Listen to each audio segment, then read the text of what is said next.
The night is thick with an uneasy stillness as the stranger staggers into town. Their clothes are torn, their face shadowed with exhaustion and terror. The flickering gas lamps cast long, wavering shapes across the dirt road as the few townsfolk still out at night eye the newcomer with suspicion. The air smells of damp earth and something else, something faintly rotten, like spoiled meat or upturned graves. The stranger doesn't belong here. Maybe they're a scientist, a traveler, or a survivor from some distant tragedy. Their words come in ragged bursts, warnings of something unspeakable. They're coming. The dead. They don't stay buried. But the locals scoff. The bartender waves them off with a grunt. The sheriff chalks it up to drunken rambling or madness. A few even laugh, muttering about superstitious fools. Yet beneath the dismissive reactions, there's a tension. The stranger's eyes are too wide, their fear too raw. They clutch a satchel or a journal, something that hints at forbidden knowledge, maybe a failed experiment, an ancient curse, or a plague that should have stayed buried. But before they can convince anyone, they vanish into the night, either fleeing further into the shadows or meeting an unseen, grisly end. The town settles back into uneasy quiet. No one realizes yet that this was their last chance to run. The night hangs heavy over the town, the kind of oppressive darkness that seems to swallow sound whole. A lone figure stumbles down the mud-choked road, their breath ragged, their boots dragging like a man already half dead. The few townsfolk still awake, the bartender wiping down glasses, the blacksmith banking his forge's fire, the sheriff nursing a whiskey. Pause. A stranger. That in itself isn't unusual, but this one moves wrong, not like a traveler, like a man fleeing something unspeakable. The stranger's coat is caked in grime, the fabric torn in places that suggest claws, not thorns. Their face is gaunt, eyes sunken and wild, darting to every shadow as if expecting something to lunge. When they speak, their voice cracks like dry kindling. You have to listen. They're coming. The graves won't hold them. God help you if you're still here when the moon's high. The night deepens, and the town settles into an uneasy quiet, but not silence. There's something wrong in the air. A drunk stumbles home from the saloon, humming off-key, his boots scuffing the dirt road. Then he stops. A sound, not an animal, not the wind. Something between a wet rattle and a sigh, like a man drowning in his own lungs. He turns, squinting into the gloom. The graveyard gates, always left unlocked, sway slightly, though there's no breeze. A shadow shifts near the oldest mausoleum, too thick, too deliberate to be missed. The drunk laughs, calls out, "Tom! That you bastard? Quit lurkin'." No answer, just a slow, dragging step, then another. The drunk's bravado cracks. He takes a step back as the figure lurches into the moonlight. The face is wrong, slick with grave damp, one eye milky, the other gone. The lips are split, peeling back from teeth that look too sharp. The drunk's breath hitches. He knows this face. No, you're dead. I was at your damn funeral." The thing that was once his friend lets out a groan, not of pain, but hunger, and lunges. The graveyard is never truly silent. Even on the stillest nights, there's the whisper of wind through the willows, the rustle of some night creature slipping between the headstones. But tonight, the silence is absolute, like the world is holding its breath. Then, a tremor, a single gnarled hand erupts from the dirt, fingers curling like the legs of a dying spider. The earth heaves, splitting open with a wet, tearing sound as something clawing its way free. The thing that rises is neither man nor corpse, but some awful marriage of the two, clothes rotted to rags, skin the color of spoiled milk, jaw hanging slack. Its eyes are open, watching. One by one, the graves rupture. Hands, then arms, then whole figures, shambling upright with the terrible patience of creatures with no need to rush. They don't speak, they don't scream, they simply move, drawn by some primal hunger toward the warm, living scent of the town. In the churchyard, old Father Matthias drops his Bible as the first of them lurches past the wrought iron gates. The cross around his neck feels suddenly weightless. "God have mercy," he whispers, but the dead do not. The first scream cuts through the night like a knife, then another, and another. Windows slam open as townsfolk lean out into the darkness, their faces bleached pale by lamplight. What they see makes no sense. Figures shambling down the center of Main Street, their movements all wrong, their clothes caked with grave dirt. Mrs. Henderson from the dress shop recognizes the tattered remains of a floral print she sold to Miss Langford last spring. Only Miss Langford died in June. The corpse wearing her dress lifts its head. Its mouth opens. A sound like a death rattle spills out, and suddenly the street erupts in chaos. Men grab rifles, but their hands shake so badly the first shots go wild, shattering storefront windows. A child wails as their mother drags them inside, but not before they see Mr. Peterson, the kindly butcher, sink his teeth into Deputy Harris's throat. The spray of blood is black in the moonlight. The church bell begins to toll, not in warning, but in a frantic, uneven clang as Reverend Pike tries to bar the doors.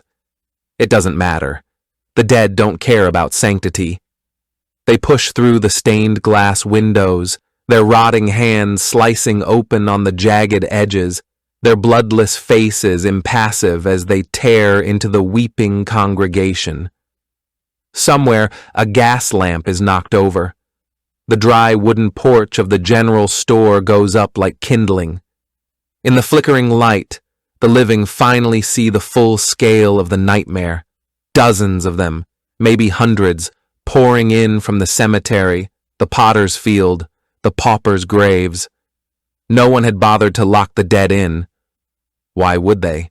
The last remnants of the living huddle together in the flickering gloom of the abandoned mill, its heavy oak doors barred with splintered pews from the ruined church. Outside, the moans of the dead weave through the night like a chorus of the damned. Inside, the air is thick with sweat, gunpowder, and the metallic tang of fear.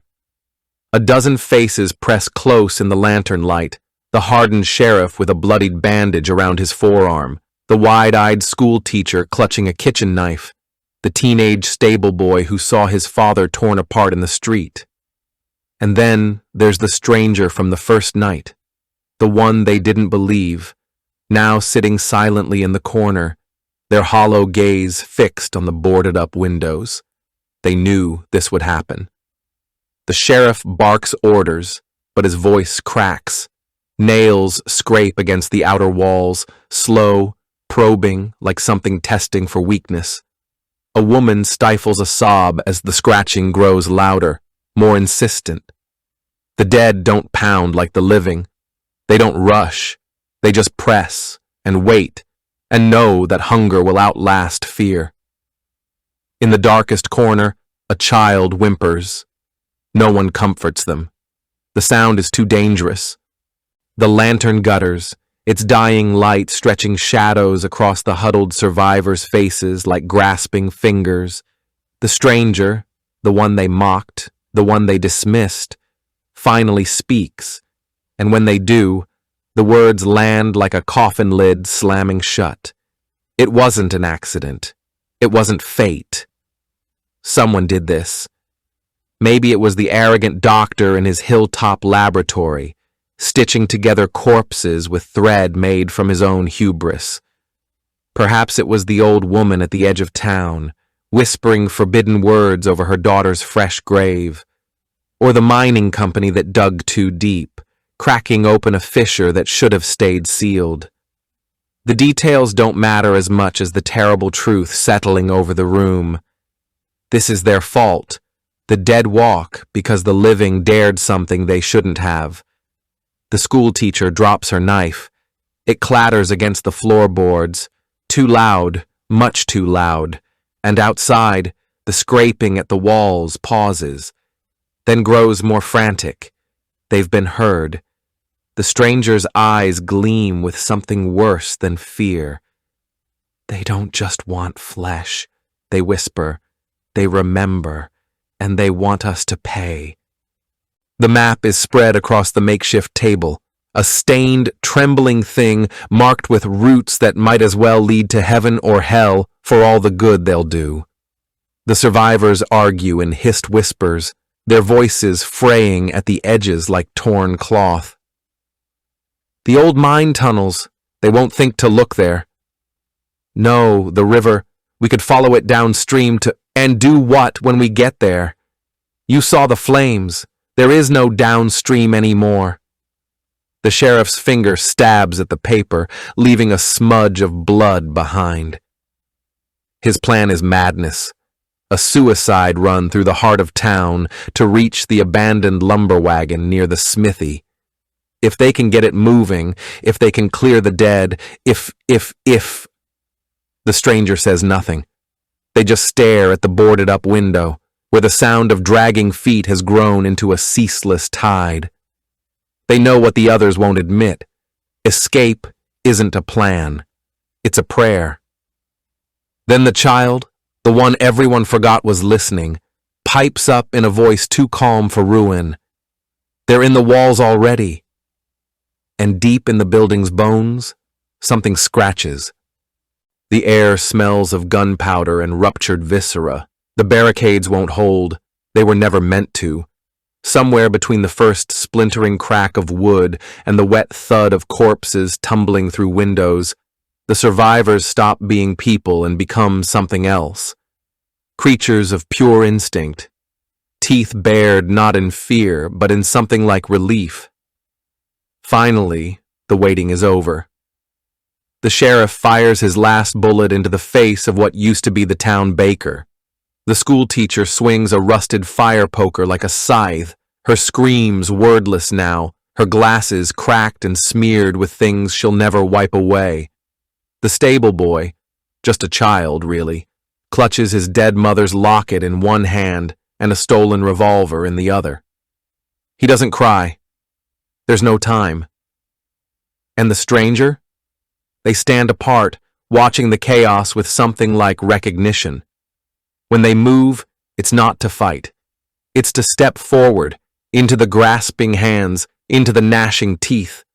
Their last words are lost beneath the groans of the dead and the screams of the dying, but their face, in that final moment, is almost peaceful.